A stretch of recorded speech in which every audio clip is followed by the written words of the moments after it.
We have some breaking news here on the San Francisco 49ers report as the Niners have made a blockbuster trade on the day of the 2023 NFL trade deadline. I'm Chase Sr., and no matter where you are, how you're tuned in, thank you for making our coverage a part of your day. San Francisco trading for just an uber-talented edge rusher in Chase Young of the Washington Commanders. And after the Philadelphia Eagles beat the Commanders on Sunday, Washington is selling. They traded away Montez Sweat for a second-round pick to the Chicago Bears, and that's why I like this move partially for San Francisco. They needed a defensive end. They haven't been able to get home to the quarterback. Chase Young, when healthy, is a really special player, but the Bears gave up an early second for Montez Sweat. San Francisco 49ers are giving up a third-round pick for Chase Young, and that third-round selection is most likely going to be somewhere between pick 80 and pick 90, and I think that Chase Young is the better player than Montez Sweat.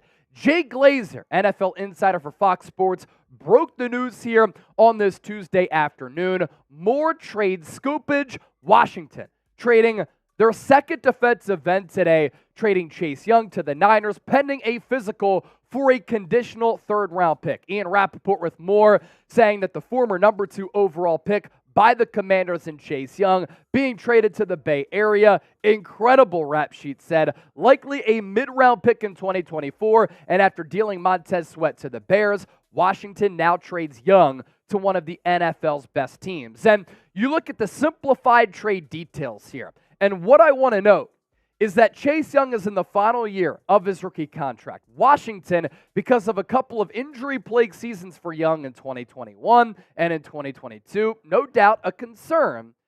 The big thing here is that if the Niners do not re-sign Chase Young in NFL free agency, they are most likely going to get a third-round compensatory pick back for losing Young in free agency, and they're barely paying him anything this year, under $1 million. So you're trading away a third-round pick for Chase Young. He helps you, fulfills a need, and if he walks, you might get back a third-round pick after giving up a third-round pick. So much to dissect with this monster move for the Niners as John Lynch, Kyle Shanahan, Adam Peters, and this organization continue to be aggressive with yet another in-season trade. First, though, make sure you subscribe to the channel because the news broke. We went live only a few moments later. Join the largest independently run Niners YouTube channel that's closing in on 100,000 subscribers by hitting that subscribe button. And if you want daily shows, updates, and analysis on San Francisco, this is your go-to spot. More background information on Chase Young. Number 2 overall pick in 2020 out of Ohio State. What's funny is that Chase Young was the number 2 pick in 2020, went to Ohio State. The year before that, the San Francisco 49ers, they took Nick Bosa with the number 2 pick in the 2019 NFL draft. So Chase Young, Nick Bosa, very close. Their time at Ohio State did overlap. Chase Young had a great rookie campaign. It was good enough for him to win Defensive Rookie of the Year. The issue here, and why some people might be a little bit concerned, even though he's healthy right now, is that Young tore up his knee in 2021 coming off that rookie season. Because of complications with that surgery and the recovery, he played in 12 total games in 2021 and in 2022. He actually made a season debut at Levi Stadium last year in a loss against the Niners. He's in the final year of his contract, so you might need to pay him if he does play well. And if he does walk, you could get that comp pick back. As for what Young has done in 2023, he's played 7 games up to this point. He's been one of the best edge rushers in the game. More numbers coming up here in just a bit. 5 sacks, 9 quarterback hits, 38 total pressures. That is top 5 among all edge rushers in the NFL, and that has 15 tackles as well. He's putting together a career year, and it's good for him to put together a career year and show that he's healthy for him personally because, yeah, he's going into the final year of his deal. But for San Francisco, I think they're giving up this third-round pick because they've looked at the tape and they understand that having Chase Young and Nick Bosa gives San Francisco one of the top edge rushing combinations in the NFL for here in 2023, but possibly in the future as well. Chase Young, 79.7 pass rush grade. That is a career high for him. He has a pass rush win rate of 18.4%. That is also a career high. 5 sacks, as I noted, with those 38 total pressures. So he's playing really good football. With Washington, he was playing alongside another really good edge rusher in Montez Sweat. He gets to once again do that, teaming up with his college teammate in Nick Bosa. Some more thoughts on this move, and we have plenty more details and numbers to break down as well. Why this move happened, and I think why San Francisco was forced into a corner, and why they're trading for Young here, is that in the last 3 weeks, this Niners defense has struggled mightily. They've struggled to finish in producing sack numbers with their defensive line, which is making nearly $100 million. They've struggled in coverage with defending the pass. The defensive scheme under Steve Wilks has come under fire. I really trust Richard Sherman's evaluation of this Niners defense, and he said that the front four is not tied with the secondary, and usually under D'Amico Ryans, Robert Saleh, the Niners just went right after the quarterback. One-on-one matchups, and they were able to just rush four. Nick Bosa has talked about this. This year, they're blitzing a little bit more. They're running more twist stunts, trying to get creative up front. And because of that, that has led to a defense that has gotten carved up and cooked in back-to-back weeks by Kirk Cousins as well as Joe Burrow. Now, offenses have gone out of their way to really come up with the game plan to neutralize and negate the Niners' pass rush, getting rid of the ball really quickly. And that's what Burrow and Kirk Cousins have been able to do really, really well. But even though the Niners are getting pressures, they're not getting sacks. And now, with this Niners front, it's going to be really difficult for any team to double team a Chase Young, double team a Nick Bosa, double team an Arik Armstead or a Javon Hargrave. So maybe San Francisco is going to get back to their bread and butter. What's made this defense one of the best over the last several years, really since 2019, of winning one-on-one matchups with their front. And Chase Young now gives you one of the top edge rushing duos in the National Football League. And in making this move as well, I'm not sure if San Francisco is going to re-sign Chase Young after this year, but for this year in 2023, the Niners had a couple of days after Sunday's listless loss to look at the tape, address their needs, which is offensive line, cornerback, and edge rusher, and they came up with the equation and the assumption that they needed to get better along the defensive line. And, of course, the offers probably dictated what the Niners were going to give up for individual players and why they went the route of Chase Young. And the value is probably too good to pass up on, third-round pick for him. And speaking of that compensation, like a third-round pick for potentially one of the better defensive ends in the game, who's good against the run, who's good against the pass, who's an absolute physical freak with pedigree, give me that all day. This year, Chase Young is going to cost San Francisco $561 million. So even after trading for Chase Young, San Francisco, to my count, will still have about $39 million in cap space, which is by far the most in the NFL. With that, we pop up our poll question for today's show. I want you to grade the trade for Chase Young. A, B, C, D, or F, be honest with me down below in the comment section. I'm going to be honest with you and tell you that the only app that I use for daily fantasy sports is PrizePicks. Sign up today at prizepicks.com/CLNS and use the code CLNS for that deal to apply.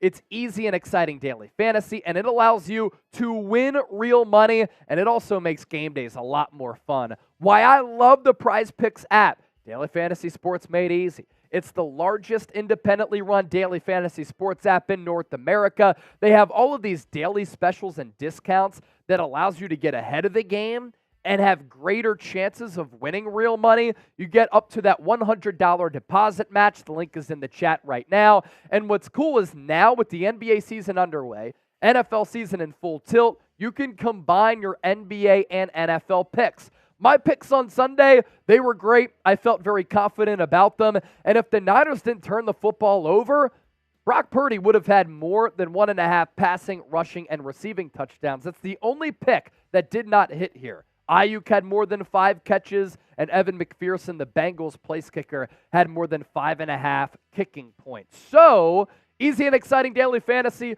prizepicks.com/CLNS. Get in the game today. We'll put that link down below in the comment section and in the description of this video.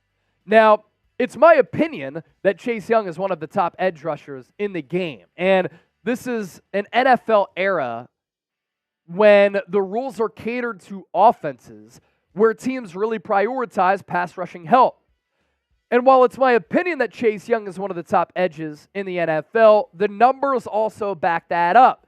Because Young, among all defensive ends in 2023, is 8th in total pressures. He is 13th in sacks, 14th in pass rush win rate, and he is 15th in pass rush win grade, according to Pro Football Focus. A cool aspect of this story is that Young and Bosa are close friends. They overlapped at Ohio State back in 2018, and it was unfortunate that Bosa's season got cut short with kind of that core muscle injury because he only played 3 games that year. But when Bosa and Young were on the field, they were a tantalizing defensive end combination for the Ohio State Buckeyes under Urban Meyer at the time.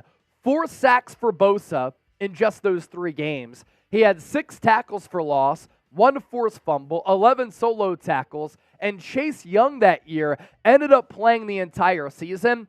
His numbers were stupid. Obviously a big reason why he went number 2 in 2020 to the Washington Commanders. 16.5 sacks. You don't see those sack numbers a lot at the college level. 21 tackles for loss, 7 forced fumbles. So he was a turnover-generating machine with 32 solo tackles in those 12 games. Last year at the end of the year, coming off that knee injury, Chase Young made his debut with the Washington Commanders, and this is a pretty cool photo shown after the game of Bosa and Young, former Buckeyes, dapping each other up, embracing one another, and talking after the game. And now these teammates are able to reunite for a team that I still believe has Super Bowl aspirations and is ready to win and compete for a Super Bowl right now. Here's a look at what the two look like with one another in that Ohio State jersey. You had Bosa in the classic 97, and then Chase Young in that number 2. This is a first look of what Chase Young would look like in a Niner uniform before you start to panic and comment in the comments, Javon Kinlaw wears number 99. Yeah, this is a look at what Chase Young would look like in some of those Niners colors, so that's pretty cool as well. Let's go back to the Washington Commanders here because the Commanders lose to Philadelphia. They dropped to 3-5 this year, and they had an all-time fire sale. And for a Commanders franchise that still is on the outside looking into the playoffs, but still has at least a glimmer of hope, this is a clear sell at the NFL trade deadline. They traded away Montez Sweat. They traded away Chase Young. I know that both are really good players. That didn't necessarily result in the Commanders having a lot of success. I just think that Ron Rivera is in over his skis. He's one of the worst coaches in the NFL. They don't really have an offense that's been able to be consistently productive. And with new ownership coming in with Josh Harris leading that ownership group, taking over for the fraud and the joke that is Dan Snyder, I think after this year, the Commanders are going to tear this thing down. They're going to rebuild it with new ownership. They're going to fire Ron Rivera, and these moves today are part of that. But if I'm a Commanders fan today, I am not happy at all with the lack of compensation and the lack of value that the Commanders were able to get. You're telling me that Montez Sweat, young player who is very productive, and Chase Young, they net you a high second for Sweat and a third for Chase Young? That's why I believe San Francisco clear winners here, making the Bears look bad because of what they gave up for the lesser player, in my opinion, but making the Commanders look bad for what they got back for these players. Sweat had 6.5 sacks this year, Chase Young with 5, both at the end of their rookie contracts, and both with really good Pro Football Focus grades, 76.8 for Sweat and 75.4 for Chase Young. Got another question for the audience, and as always, we want your feedback down below. What is your one-word reaction to this trade? For me, it's sacks, because hopefully San Francisco going to be able to generate a lot of sacks on the opposing quarterback, because that is certainly holding this team back and this defense back right now.